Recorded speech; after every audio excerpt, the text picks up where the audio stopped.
Hey everybody, welcome back to our neck of the woods, and as the title of this video says, we are going to start to track prepping the ZL1 1LE. We're going to go over a few things that we're going to be using, components and fluids and all that, and then we're just going to dive right in and start doing everything that we have to per Chevy to get this thing ready for the racetrack.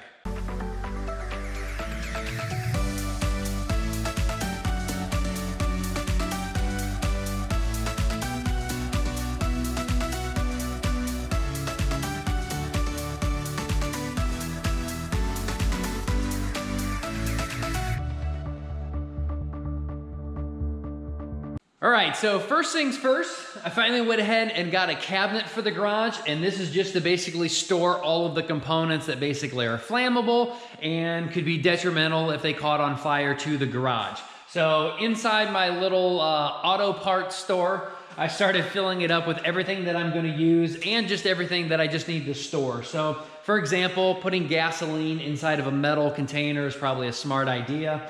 And then if you remember in one of our other videos for building the house, we have those passive fire extinguisher exploding balls. And I can't remember how many I bought for the garage. I think I might have got 2.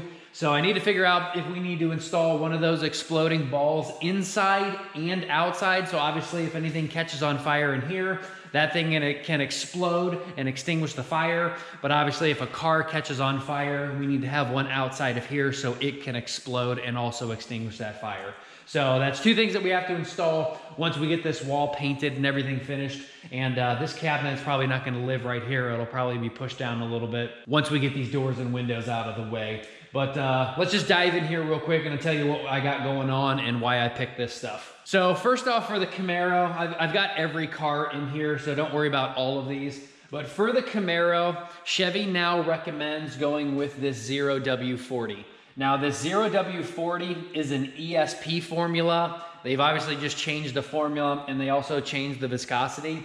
I think on the older Camaros, or even though it's the exact same engine and supercharger and everything, I think they used to either use a 5W30 or a 5W40, but since 2019, they do recommend now a 0W40. They want you to use the Mobil one and they want you to use this ESP formula. Now, I believe the ESP formula in the 0W40 can be used for every single performance car that Chevy makes, and no matter what engine you're using. The only difference is, yes, you're gonna make fun of me for this Redline 15W50. It hasn't come in the mail yet. But the ZL1 1LE is the only car that you have to install a 15W50. So you can use this formula on the Corvettes, Z06s, etc., and you can use them on a racetrack and you're fine. However, the reason why the 1LE is different and they want you to step up to this much thicker viscosity is 2 reasons. Number one, the 1LE is the only one that comes with the slicks and the wing and the canards and diffuser and all that good stuff. And therefore, they want you to use a thicker oil so the oil doesn't slosh away from the oil pickup tube inside of the oil pan. The other reason is because the Camaros still have a wet sump oil system. Now, real quick, the difference, if you don't know, a wet sump oil system is it has a big old massive oil pan with basically a straw down in it. And it sucks the oil up and runs it through the engine and then it drains back to the oil pan. Well, on the Corvettes, I believe even the new C8, past Z06s and of course the new Z06, those use a dry sump system. There is no oil pan. Why is that good? Because you're deleting something that's like this thick and you're deleting it as a flat bottom. You can now drop the engine 6, 7, 8 inches down inside of the engine bay, which of course is gonna lower that center of gravity, making the Corvettes a better performer. So dry sump has its massive benefits to be able to lower that. And you don't have to worry about any oil starvation because your little straw can't ever suck up an air bubble. It uses a reservoir that actually a pump will force the fluid throughout all of the engine and then go back to the reservoir. Dry sump is awesome. The AMG had it. Again, performance benefits are way better than a wet sump. Unfortunately, changing the oil, not exactly the easiest for every car. It takes a lot longer. You have to get it up to temperature. You have to change it in a certain amount of time. So it's a little bit more of a pain in the butt with a dry sump, but the performance benefits are there. But unfortunately, the Camaro, to keep costs down and so that this car isn't beating the C8, left and right all over the place, they did go ahead and put a wet sump oiling system. So they do want you to install a much thicker oil that will not slosh away and pull higher G-force in corners away from that oil pickup tube. And then obviously you could have a catastrophic engine failure. So I do love Redline, so we will go with their racing synthetic when it gets here.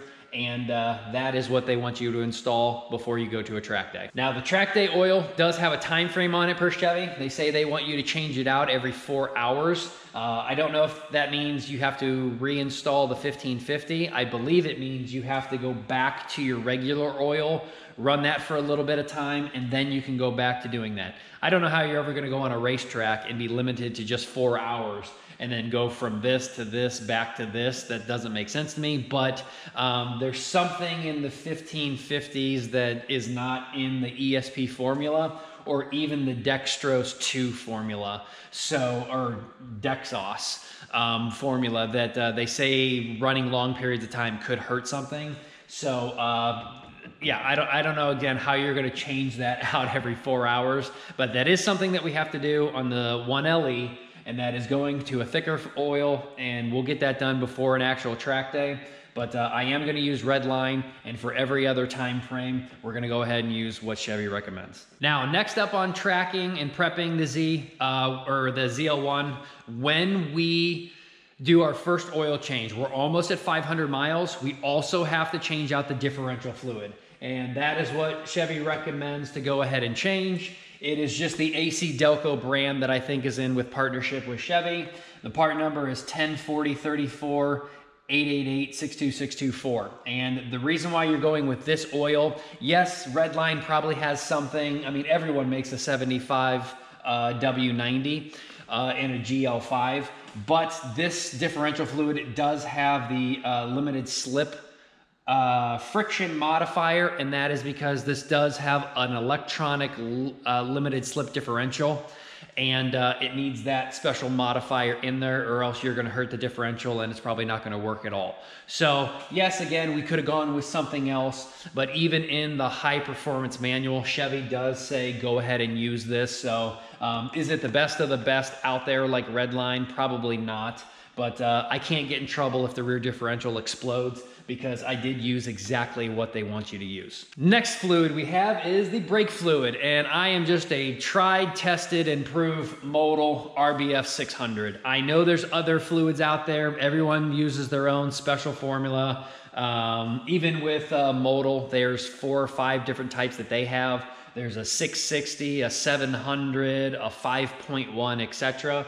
I have just always used the RBF 600 on race cars and on my race motorcycles, and it just works every time. So Chevy does recommend to swap out the factory fluid, because you have to put in a racing fluid, and the only difference is, again, is the temperature on the racing fluids just go up. The problem is the higher the temperature that goes up, the more often you have to change out the fluid. I believe like on this, it's maybe every year or every few track days. So the more you're burning through it, and every year they want you to change it out, is because it can absorb more water.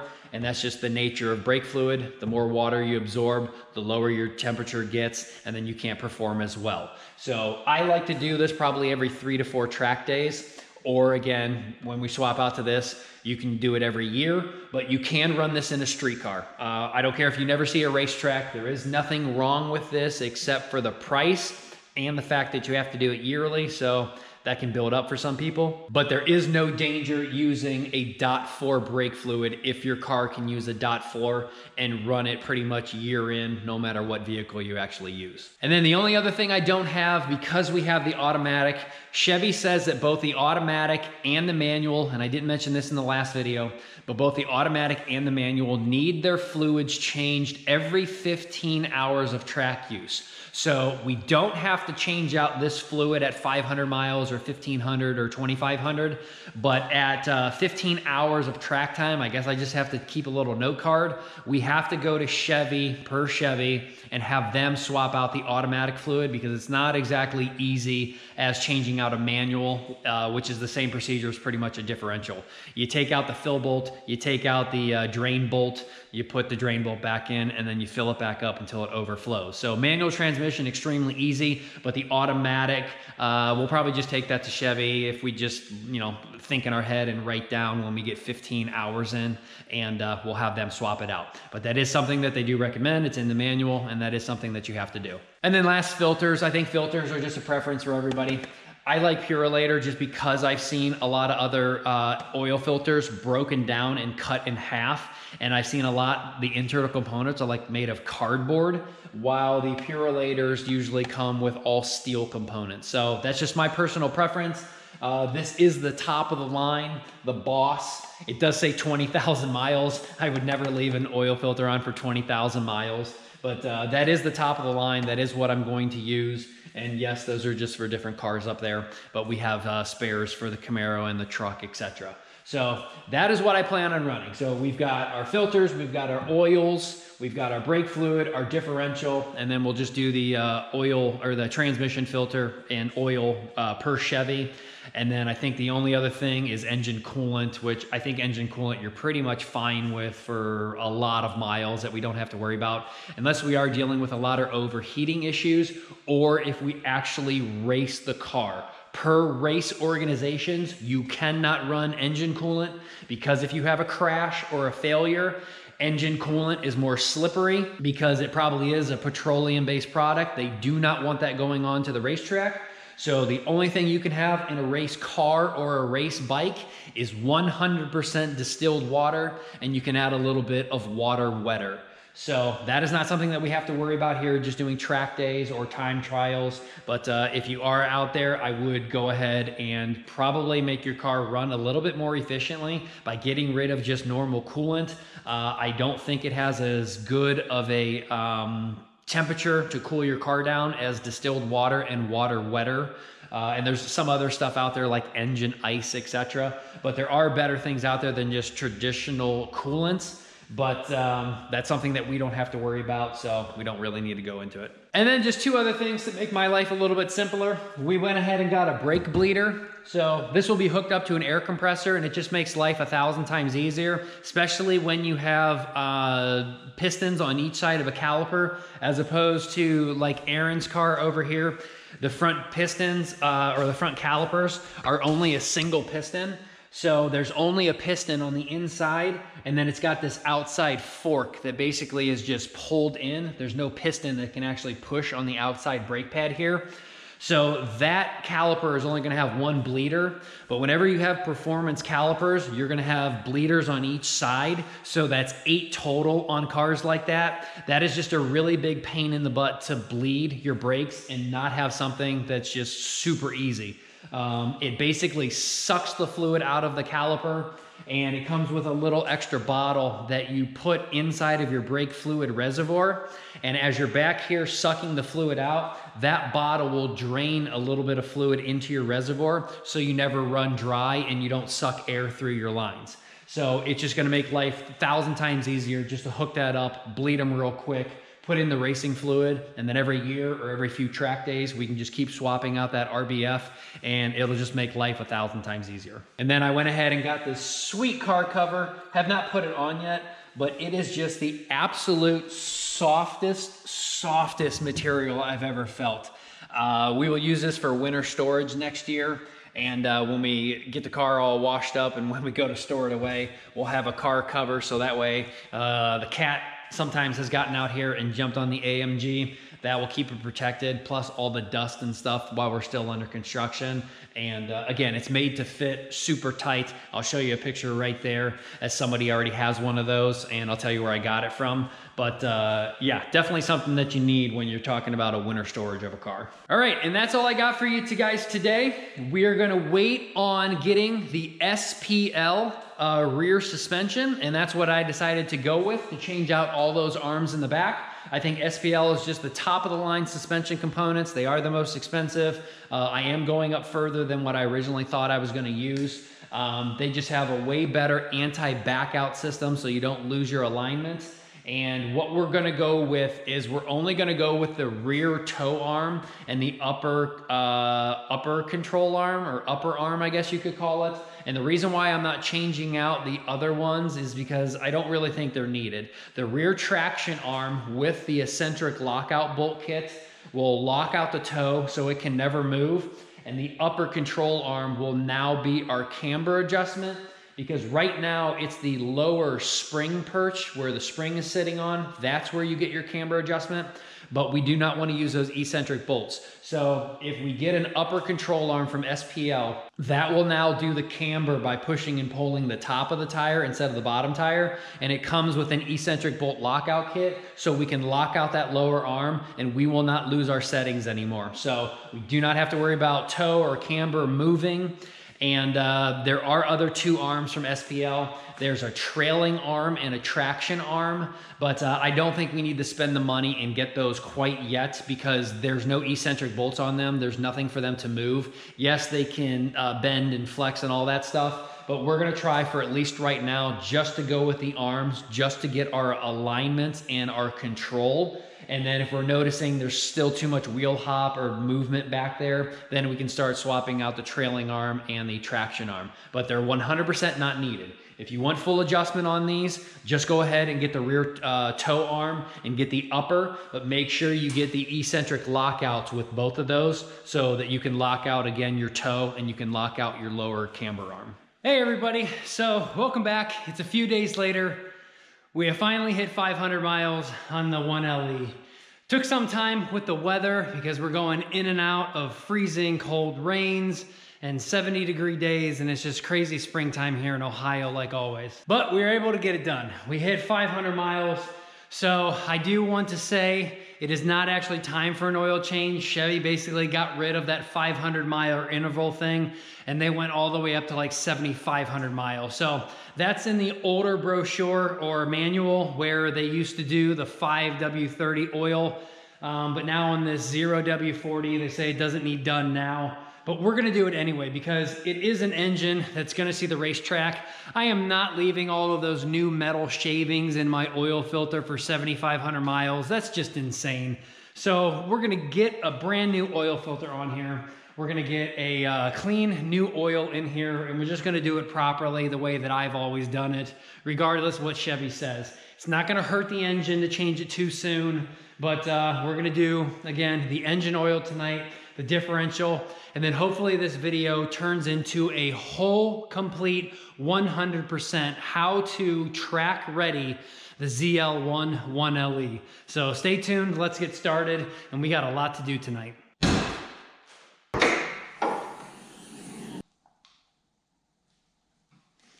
All right, so again, first thing first, just changing the oil. Extremely simple because this does have an oil pan. A freaking 10-quart oil pan. Yes, 10 quarts of oil have to be changed out on these engines. That's insane. But when we get under here and I actually show you, you'll see what I mean, the difference between a wet sump and a dry sump. The fact that you can remove an oil pan so big, in fact that it has to hold 10 quarts of oil. If you completely remove that and cut that off flat, and then you can take a dry sump engine and lower it that much in height, you can see where the performance comes in when you're getting rid of that much volume and moving it somewhere else and able to take that engine and slam it down that much lower gravity and have that car perform just that much better. All right, so first up, oil change. Not easy on this car. It's obviously low to the ground, and unfortunately the stuff that I have doesn't work that well. I've only got one jack stand, and when we jack it up, there's only a certain spot on the car in the front and the rear where you can actually jack it up. And I can't drive up on these Rhino ramps. The race ramps are not tall enough, so we have to jack it up, put a race ramp or a Rhino ramp under there, and then go to the other side, jack it up, and do it that way.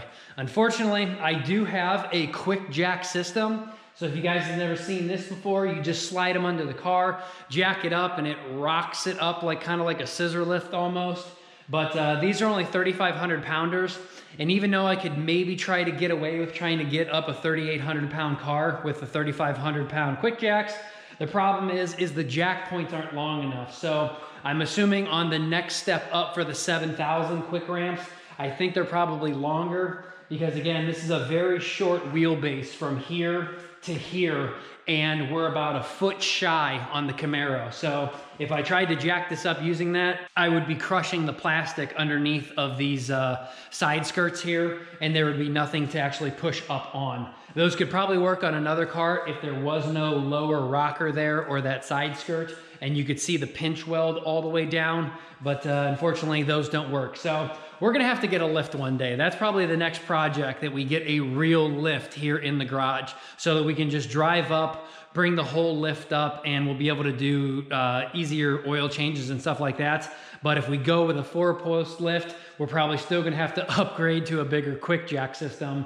so that we can get a lift on top of the lift. That way, if we're changing out tires and stuff, we obviously have to have the tires off of the ground. So again, not the easiest to get the car up on the ground, just takes a little bit more time with going to each side, but it's up right now. Let's go on underneath and see what this thing's actually got. All right, moving under the car, pretty simple like any other car. We've got the engine oil filter right here, and it looks like the drain bolt is on this side of the passenger side, and it's a 15 millimeter. So we'll just loosen this up, try not to get burned because the engine is still very hot. But just look at the size of this oil pan. The fact that it goes all the way over here, up through there. There's a cooler bolted right to it, and I'm sure it goes back even further and then even up underneath of this pan right here. So that is a pretty good sized pan for 10 quarts of oil, and again, something that we could get rid of if we had a dry sump system.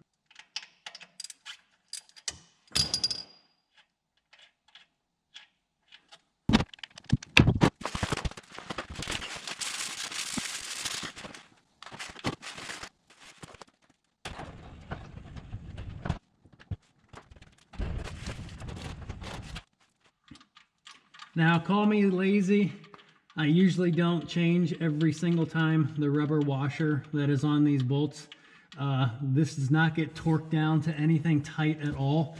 So that rubber washer is definitely not going to wear out in just 500 miles. And if properly torqued down, it's not going to leak and it's not going to back out and go anywhere. So this thing maybe had just a few pounds of pressure on it. So I'll just give it a little bit of a snug. And anything tighter than that is probably overkill, because again, the factory does not have it tight at all, since we're dealing with an aluminum pan and a steel bolt. And with that thick rubber washer in there, you're fine for probably a good oil change or two, but I'll let you decide on your own cars what you want to do to actually change that out.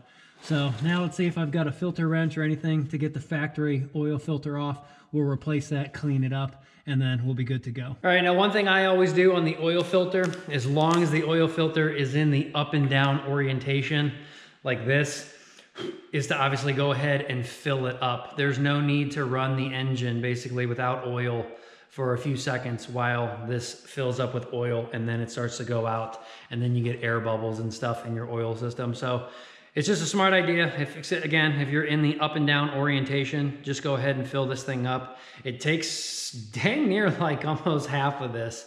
You fill it up, it goes throughout the filtration, you fill it up again, and it just keeps getting sucked into the filtration. So it does take a second, but smart idea. It's not gonna hurt anything to pre-fill it, but again, I do what I do. And then when I'm done, I always lube up the seal. So we got a nice tight, smooth surface to attach that to, and then we're good to go. All right, so oil changed or drained out is done, and holy crap, is 10 quarts of oil a lot. I just emptied this thing into this 5-gallon bucket, and this thing is already halfway up these sidewalls, and this is at least a 3-quart or 9-quart capacity, so it's already overflowing on how much this thing has already. That is just freaking insane.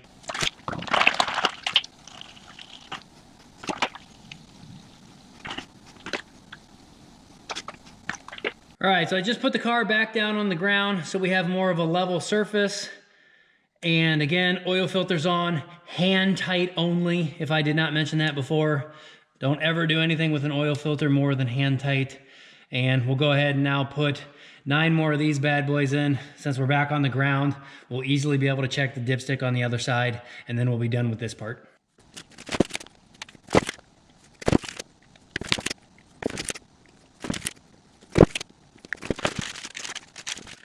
All right, number thing done. Oil is changed, filter's good. It took all 10 quarts. I did start it up for a second at about 9 or so, just to get everything moving through. Checked it. I was obviously at the low end of the dipstick.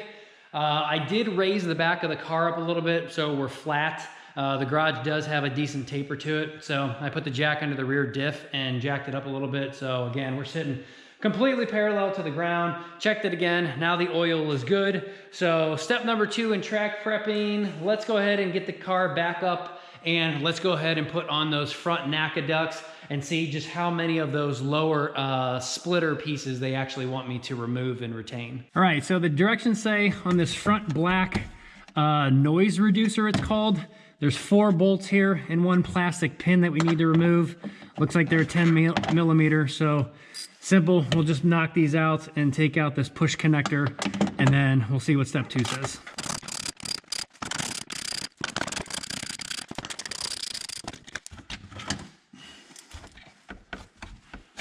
All right, next up are several screws on this black piece right here. It's called a noise diffuser. So there's a few bolts and a few plastic pins up here that we have to remove. And then I guess this entire piece right here comes completely off. All right, so these may be screws that are on here, but they're actually Torx head. They're not Phillips. It looks like it's a 15. Yeah, it's a 15 Torx head. So that's annoying that they use that, but I guess it'll hold firm either way. And of course, they put 1 more of these bolts into a spot where your freaking wrench can't fit, or your ratchet, because that makes sense. It's behind this dust shield right here, or this deflector, whatever they're calling it. But this whole piece comes off once this last bolt's out.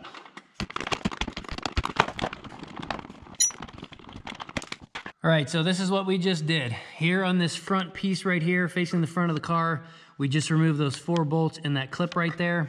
And then these noise shields, they're calling them, it was that piece there. So you got a screw there, that plastic pin there, and then there's 1 more bolt up here, and then this whole piece comes off. And then when we install these new pieces, it looks like there's 1 right there, and then both on each side, which are obviously scooping air up, probably from the back of this noise diffuser or noise reducer, whatever they're calling it.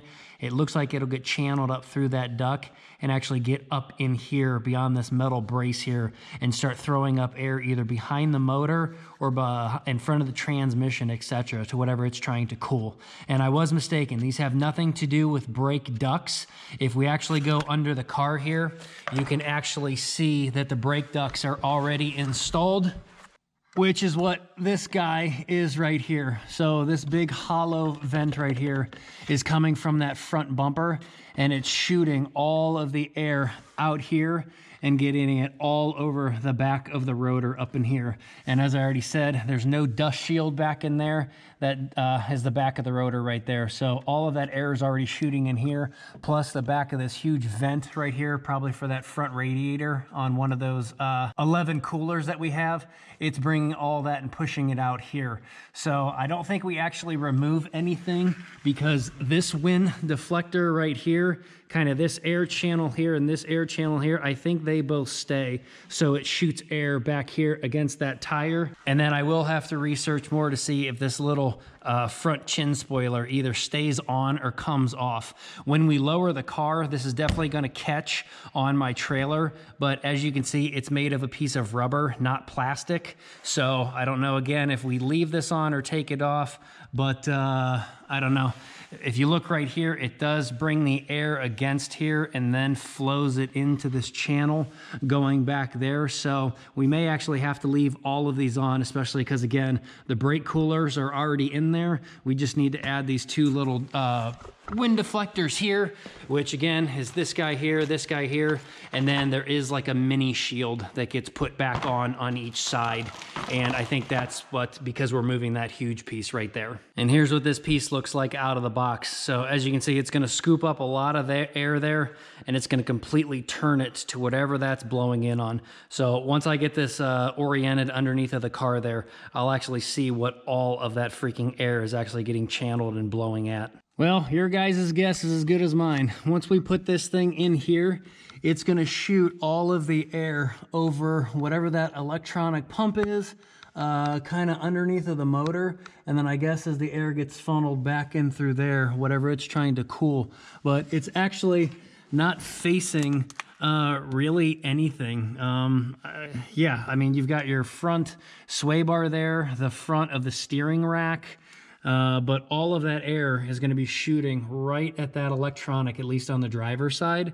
So not actually sure what that's supposed to cool, but we've got to do it for the track. So let's just go ahead and throw them on and get done. All right, now these last little pieces here that get put on, they're basically just replacing that whole piece back in there. So the piece that we took off was covering all of this up, but now they just want that piece right there added back in to hold the internal like wheel liner and stuff like that.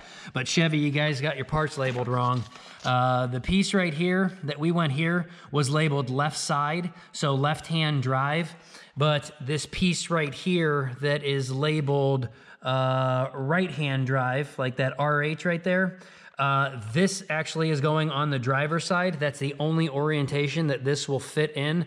So that doesn't make sense that the left side of the car, or I'm sorry, the passenger side of the car is labeled RH that you can see right there. So that will go on the passenger, but this RH will not go on the passenger. This RH has to go on to the driver's side or it won't fit at all. So that's weird that one's right, one's left, and then it's the opposite on the other side for each one of these pieces. So if you look at the direction in the picture, it actually does show you where that little dip is right there, that you actually do need this piece. It's just weird that this one's labeled RH while the front duct is labeled as LH. So there we go. So whatever that shield is going to be sucking up air now and blowing it that way towards the middle of the car, that is in.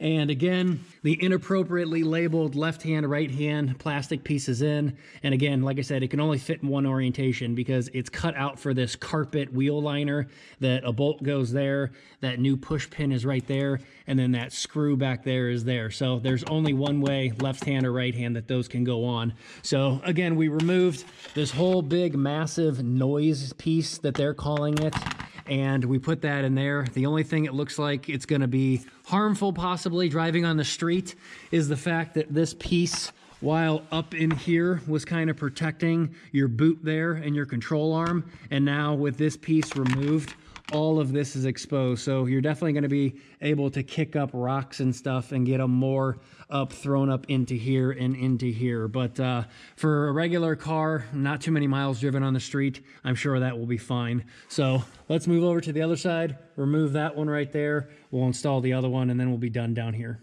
All right, done and done. Chevy, you better have a hell of a good reason for installing these things. The only thing that I can see is on the passenger side where that air is going to get flown into is the electronic power steering. So there's a big old motor right here, or right about here, for the power steering, and then on this side is like the power steering electronics. So that's the only thing that I can think of that's trying to cool down. As for those back pieces, no clue why you have to remove these. All I can see they were doing anyway is holding up about 10 pounds of rocks everywhere that got thrown up and stuck in those trays. So no clue why you have to have those from the factory or why you have to remove them. And no clue what the hell that push pin is for when right there you've got a freaking bolt. This thing doesn't fall down if you remove all 4 of these. So that right there, it was a pain in the butt. And again, no clue why it's there from the factory. But there you have it. That is number 2 to race prepping the car. Again, change the oil. So let's just go ahead. That step number 1 was putting in the 1550 oil. We put on our air stuff. And now the next thing that we have to do for aerodynamics is we have to remove this piece right here. This is a rain deflector. so that any water that comes in between the carbon fiber piece up on the hood scoop, so anything that gets down in here and goes down in the front scoop there, they don't want it raining down just solely right on top of all of this and your pump and everything like that. That hole right there and that hole right there basically just shoots the water down into this area right here, and then it falls down to the ground. But Chevy wants this removed with these 310 millimeters just so the heat escapes out of the engine bay easier. So we'll knock that out real quick, and then we are done with aerodynamics. All right, so like I said, those 3 bolts just pop out there, and now you've got this kind of like cowl induction hood type of thing where I guess all of the air in the engine bay can now flow out through those much bigger, massive holes there. All right, track prep number 3. Let's go ahead and get the suspension oriented. Now, I can only do the front suspension. The SPL arms have not shown up, so those will be in this video, but we will have to go to the rear and change out the 2 arms that I was talking about. But for right now, we gotta take the front wheels off.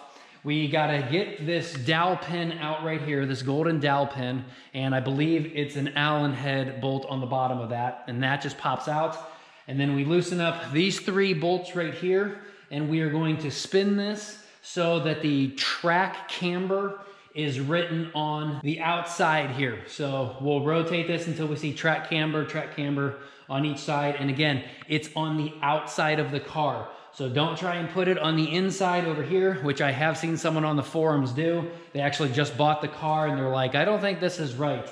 I'm seeing track camber on the inside. That is wrong. Track camber needs to be on the outside. So this bolt facing the outside of the car. Don't do it any other way. It should only be whatever amount of degrees turn you have to do so that it spins over to here. I'm not exactly sure where it's written right now, if it's in the back or if it's in the front, but it will drop down an inch or so. Once we loosen all 3 of these bolts, I'll look down in there and then I can see it. And then we just need to put a wrench or a socket on this welded on bolt here and just give it a little bit of rotation, and then we'll put it back. And then once we're done with that, with the wheel off also, we're gonna go ahead and unscrew the collar down about 10 millimeters, and that'll get the front of this car lowered down that 10 millimeters, and then that should be it for the front until we go and get in alignment.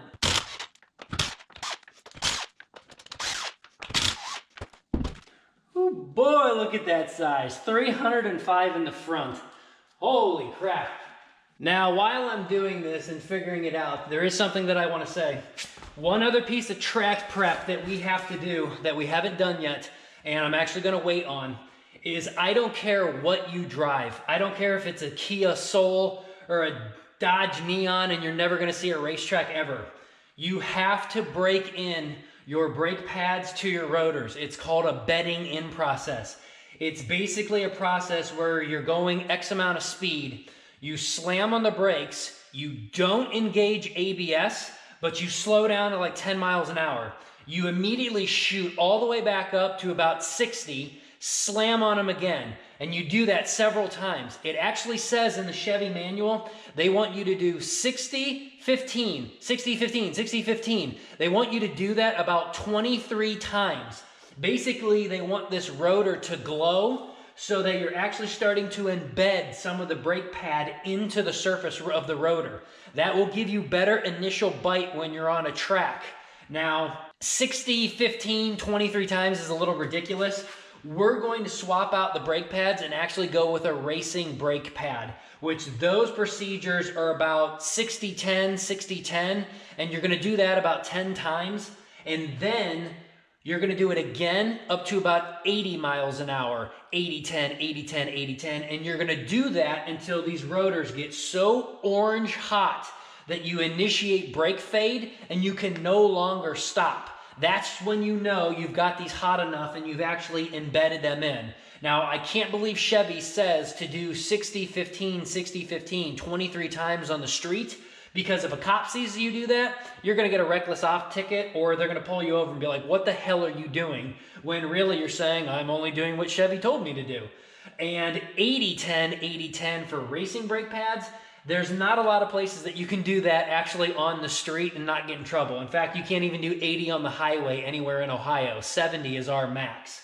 So I don't care if you guys go down to Mexico and do that, or wait till you're actually on a race track. but that is another braking process that you have to do. And again, I don't care if you drive a Chevy whatever or a Kia or anything, doing that a couple times from 60-10, 60-10 will get you a much better initial brake and bite if an emergency were to pop up.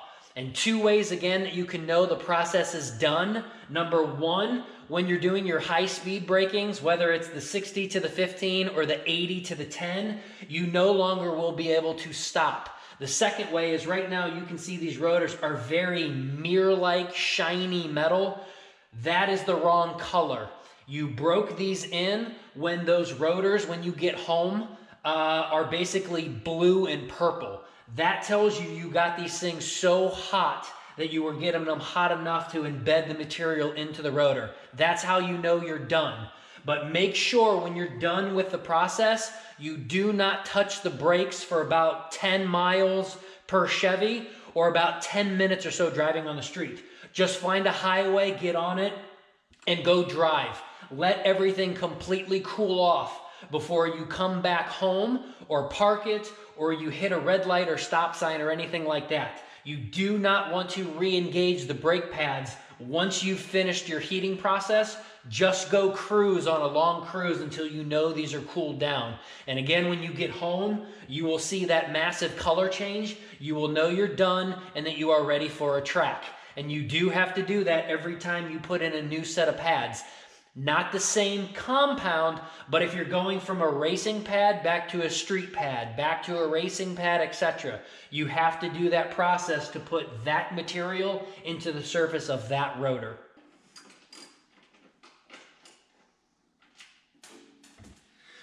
All right, so the golden dowel pin, very easy to remove. It is a 5mm, and as you can see, I got two extensions on here, but very easy to just pop that out. And wherever that bolt just went, I will try and find it. But once you pop this thing out and leave it in track orientation, you never have to put it back. In fact, negative 2.8 on the street is not going to destroy your tires as long as you basically have a zero toe.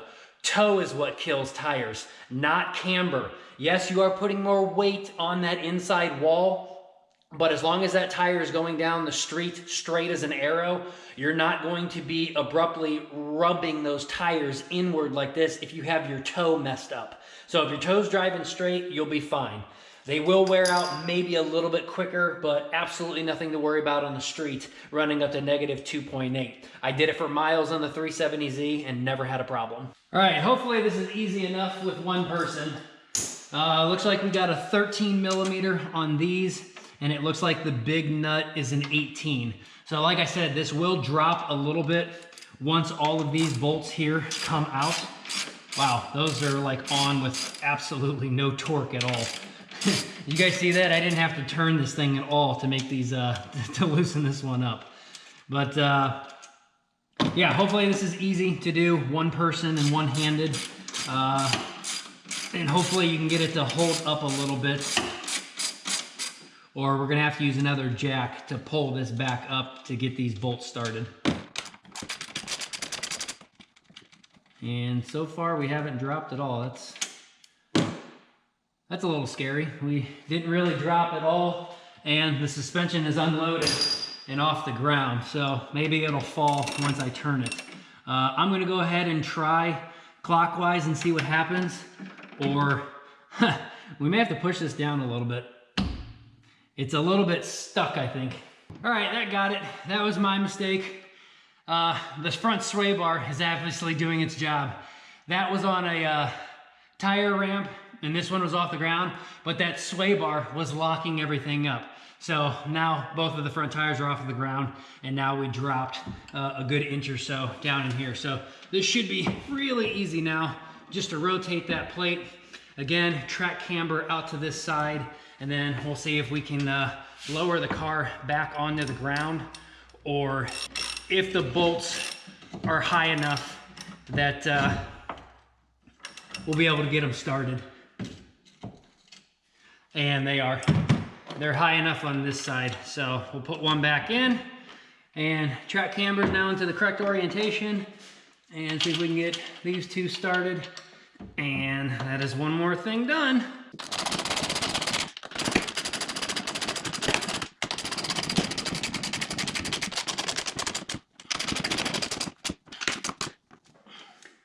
It's also kind of nice, Chevy put these washers in here. They're serrated on both sides. And in fact, the strut tower here also has some serrations in there. So that washer kind of bites itself into the body of the car, and it also bites itself into the back of these bolts.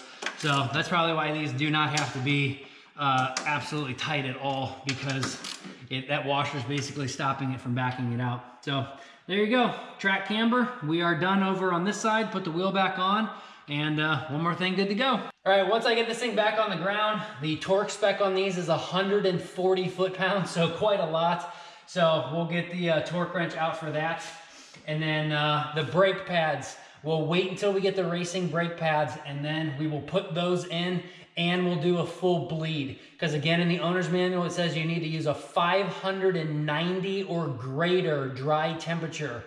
And Chevy does not put that type of fluid in the brake system already. So they're obviously under 590. And I think we said 595 for the RBF 600 or 594. So we'll be over that, but we'll wait and do the brake pads and the brake fluid all at once. Oh, my bad. What ultimate video would this be if I didn't show you how to lower it? So there is a 5mm Allen on this lower column that says tighten back up to 10 Newton meters, but we'll loosen it up right here, and then I gotta find something to probably get in here and try and spin this, because I don't think I'm gonna be able to do it by hand.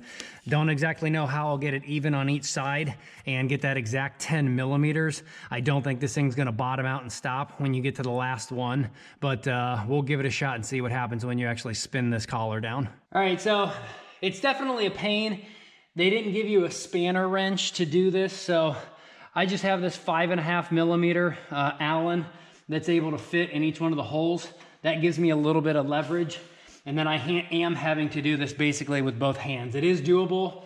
As long as this is cleaned up and these threads aren't that dirty, it is pretty easy to, well, I shouldn't say easy to move, but for me, it's easy to move and spin it down. But Chevy definitely should have given you a spanner wrench that would fit in these holes and would be really long and have a lot of torque to spin these down. But it's doable, it's moving. So we'll get this thing again, hopefully lowered equally on each side. It'll be about 10mm, and then we'll tighten that Allen back up to the 10 Newton meters, and we'll be good to go. All right, all done.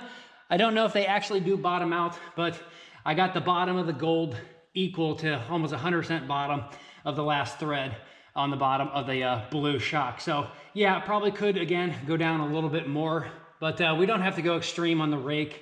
And again, that went down probably X amount of turns, you know, each way, and now I can no longer see threads down here. So that's probably good enough. We should be happy with that. All right, we are back on the ground in the front of the car. So what was that, guys? Number basically 3 and 4. Again, pretending we're going to the racetrack tomorrow, pretending. We just put in our 1550 oil, even though we just changed out the factory oil for regular 040. We camber adjusted it, we height adjusted it, we removed our heat shield down here, we added some ducting and some other shields to replace all this stuff for those back plastic carpet inner fender liner pieces. And yeah, sorry, I do feel like an ass though.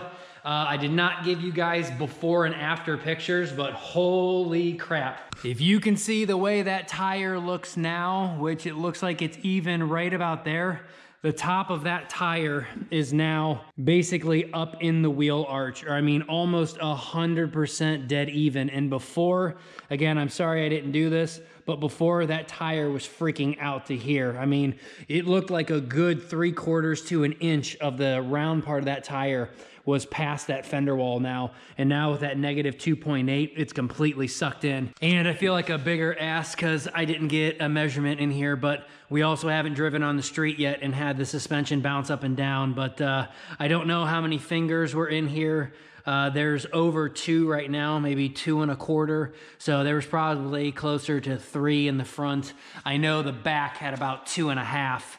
But sorry, I didn't get a measurement for you, but we know we can measure right now, at least see if each side is even, and we might have to jack this back up to get it, you know, so the left and the right are equal to each other. But it is hard to do suspension 100% because If we had actual real coilovers, what we would be doing right now is what's called a corner balance. And that is where you put the car on 4 scales and get the weight on each one.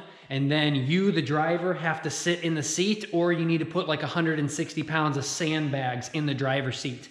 Because then what you do is you want to get a good 50-50 ratio of the front and the rear of the car, but then you also don't want the front passenger to be too heavy where the car is dipping down like that. Well, you would adjust that upper spring perch or the coilover a little bit, adjusting the height. Not too much to where you got, you know, way more on one side than the other, but you're fine tuning that height adjustment so that each tire basically starts putting down the exact same amount of weight on all 4 corners.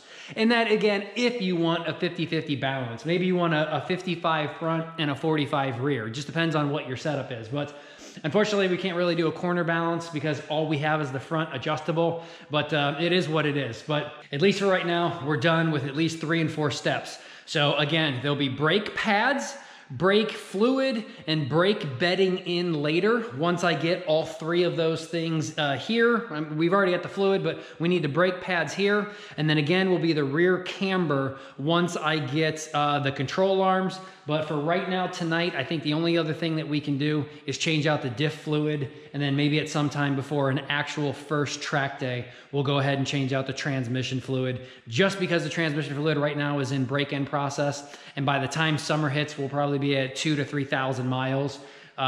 Chevy probably doesn't recommend it, but at least I would feel more comfortable putting brand new transmission fluid in there, changing out the filter, getting rid of all of the break-in, you know, metal components and everything that the filter catches, and then we'll be officially ready for a track day. So diff fluid next, and then I'll think to myself if there's anything else, but I think right now we're doing good, and we'll finish this video up when all of our parts get here. All right, guys, diff fill and diff drain, relatively easy. You can just go ahead and use your 3/8 ratchet on here. That is the drain, and the fill is back up there. So always a good idea, remove the fill first. So that way, if this comes off and you lose all your fluid and you can't get your fluid back in, then obviously take off your fill first. And we will have to put the car back on the ground because we are up on ramps right now. So all of the fluid is going to be going this way, you know, towards the front of the car, and it's not all going to drain out. So please, for the love of God, guys, if you want to see more content, hit the thumbs up button, subscribe, please, watch all these videos. Get me to, I don't know, however many subscribers I need. Help me pay for this lift, because this is backbreaking. I've had this car up and down off of this lift, or these jacks, and this thing like 1,000 times now. I am getting worn out. So please, like the video if you enjoyed it. Whoa, that's scary. Why is that under a lot of pressure? That's weird. Now, don't freak out, guys. Diff drain plugs and fill plugs will have magnets on them. And because, again, this fluid is brand new, and this is the first time we're changing these out, you are going to see an absolute massive amount of metal shrapnel all over these magnetic drain plugs. That is completely normal when you're breaking in a brand new diff. You will see that, and these drain plugs and fill plugs will absolutely be covered. All right, now these probably aren't too bad, but if you can see the top of that magnet right there, I go ahead and remove that. Look at that. That is all oil, just completely infused with fine, fine metal parts. I've actually seen worse, but again, the magnets are there for a reason, and it looks like these ones do have a rubber washer on there, so we'll have to be careful with these that we don't tear them. Those are definitely thinner than the oil drain plug on the engine. But we'll clean up all these real good, get all the metal shavings off, and then again, hopefully those gaskets don't rip. If they do, we'll just have to do this again. All right, last thing, we got a fluid transfer pump. I ain't gonna lie to you guys, this part absolutely sucks. It takes absolutely forever and about 20 million pumps to get all this heavy gear oil through one of these. I'm sure there's better ways out there to do it, but it's just how we're gonna do it tonight, so it is what it is. But it's relatively straightforward. You're just sticking this down in here and screwing this back on, and then you're just pumping away until out of that fill hole, the fluid starts to drain back out on a level surface. Right now we're a little bit jacked up in the air, so we'll have to play it and catch some of the oil that comes out. But yeah, you're just pumping and pumping until you start overflowing.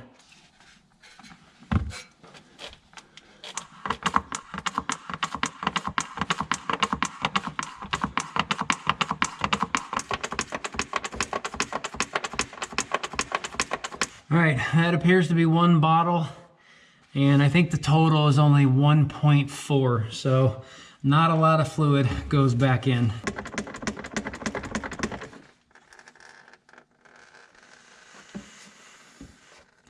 All right, that's what we were looking for. You saw it came out pretty good, and we are done. All right, that wasn't too bad, I guess. That was the Slippery Pete pump. I got it off Amazon.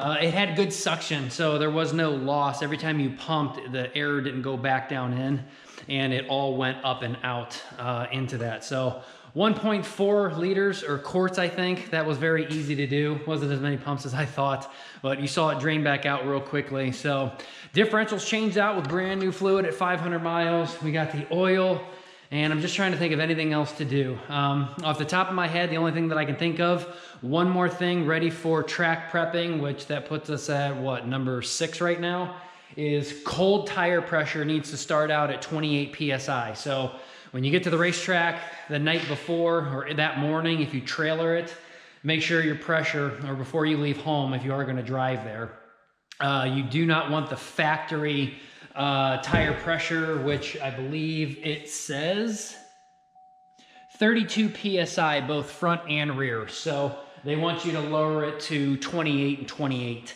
So that will allow enough expansion that you'll be back up to a normal pressure when you're actually racing and the tires are super hot.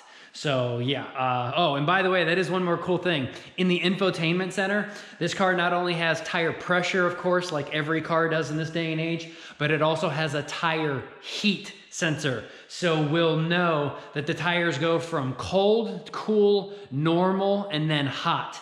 You want it at that normal temperature. No idea what the temperature actually is, but that is cool to see if you are cooking your tires, or before you start to go on your hot laps, make sure your tire temperature is actually at normal operating temperature and you're not starting to punch it when they're cold or when they're cool.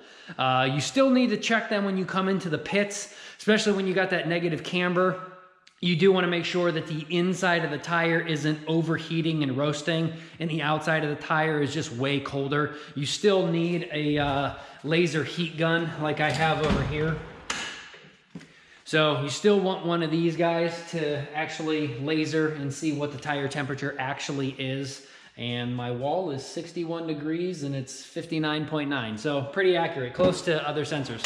But yeah, when you come into the pits, you want to shoot those and not just rely on that, thinking that the entire tire is one temperature, because it's probably not going to be. Let's figure out if there's any more things that we have to do tonight, or if we can wrap it up here tonight and then just wait on the suspension and the brake pads. And then I think we'll wrap it up and we'll be completely track prepped for, hopefully, this being the ultimate track prepping video for the ZL1 1LE. Hey everybody, welcome back for another day. So we've got some good news and some bad news.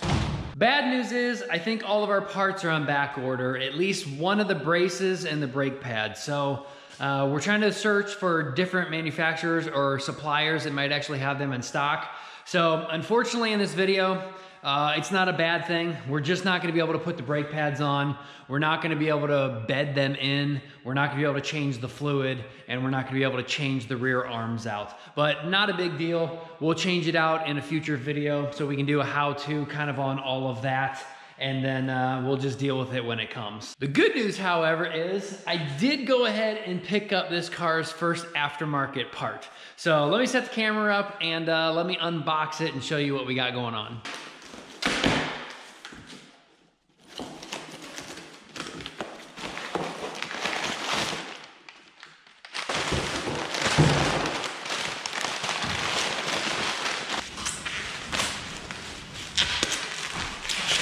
All right, so what we got is a front tower strut brace.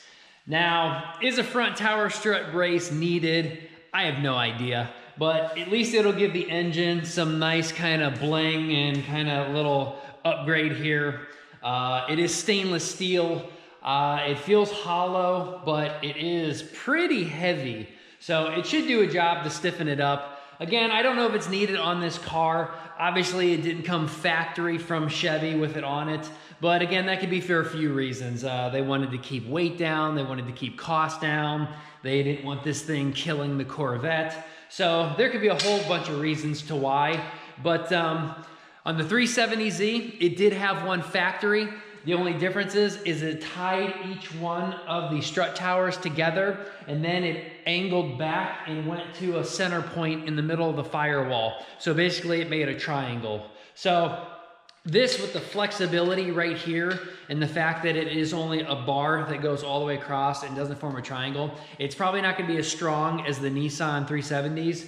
But even the Nissan 370Z Nismo, it added 2 more bars. So where it went across and up and at that triangle, there were 2 more bars that connected the lateral to like the horizontal brace that goes across the car. So even Nissan thought their bracing needed upgraded when they wanted the Nismo to perform even better. So again, probably not 100% needed, but again, it'll make the front of the engine look cool, and it will be hard to tell if it makes it any better because we've already put it in the track camber in the front. So if we're adding this at the same time, we may not be able to feel that there actually is a little bit of a difference. But it was only a couple $100, so not really the end of the world, and we'll just see what it does in the long run. Now, one thing Chevy probably got right, which is probably why they didn't add the brace, is I've really never seen a strut tower look like this before. Usually they're just smooth and rounded, but the fact that you've got these ribs right here going down, they're almost acting as like gussets, and the fact that there's 12 of them probably really reinforces this tower here so that there is no flex or movement. But at least we are connecting it from one side of the car to the other. And again, I don't know if it'll actually do anything, but it is what it is. It's gonna look cool. So I think we do have to replace those factory bolts that I was talking about. That it's nice they have those like serrated washers because the kit came with this. So we obviously need a longer washer to make contact with the upper top hats there. So let's knock these out real quick, see if there's any directions in there, because I see there's washers that are also included, so I need to get this right. And if you guys are looking to buy something like that, BMR actually sells 3 of those. So I think there's the 4.0, the 6.0, LS or the SS motor, and then of course the supercharged. I think there's different variations between all those, so they sell 3 different ones. So make sure you get the correct one for your car.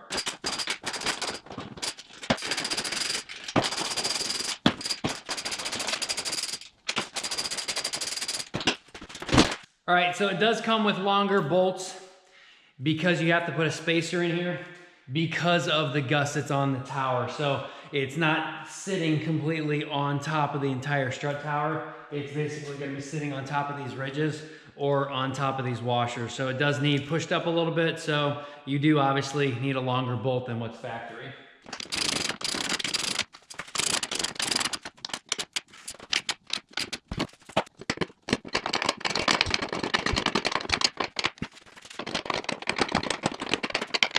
All right, guys, there you have it. The first mod done to the 1LE.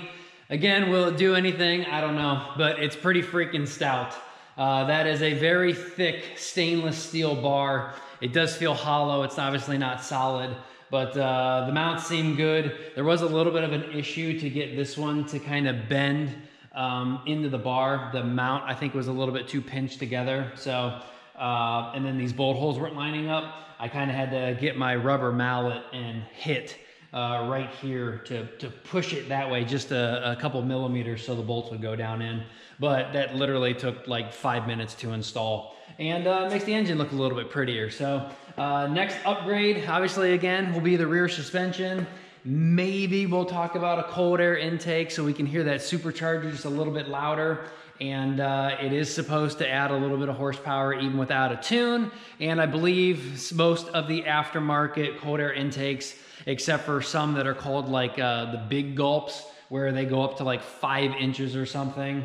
Those actually need tuned, but tuning the car voids the warranty. But we can still maybe get away with, again, a little bit of engine dress up and a little bit of sound and maybe a couple more horsepower. But so I'm gonna wrap this video up here, guys. You have now basically heard or seen everything that you have to do to get this thing ready for the track. And even if it's not even this car, again, I don't care if you drive a Kia Soul, change your brake fluid out, make sure your pads are good, bed those new brake pads in if you get new ones, or if they make racing brake pads for a Kia Soul, change the oil, check your tire temperature, and get the thing ready for the track. But at least on this car, I think we had 10 things total. One more time, trying to go quickly off the top of my head. We need a racing oil put in here, or again on your car, at least change the oil, make sure it's new. We got the bottom plastic pieces. We got these plastic pieces. We did the front camber alignment. We did the height adjustment. We still need a full alignment, which will be in another video. We did the differential. Tire pressure is another thing we have to think about. And then I know I'm missing 2 more. I know there was 10 total. But again, there you guys have it. So hang tight. We'll get another video, guys, out to you very shortly. Hopefully as soon as those brake pads show up and as soon as those rear lower control arms show up. And then we can go get an alignment. We can bed the pads in, and then we can take this thing out on the street and actually start hitting our full wide open throttle runs, that we can get a few runs in and actually see what this thing feels like. So if you guys like the video, hit that thumbs up, subscribe if you're not already, turn the bell on so you get notified of every other future video. And if you got anything, personal message me. You can hit me up on NeckofTheWoods 2020 on Instagram. And just comment down below if you got anything else to say. So until next time, take care, and I'll see you guys later.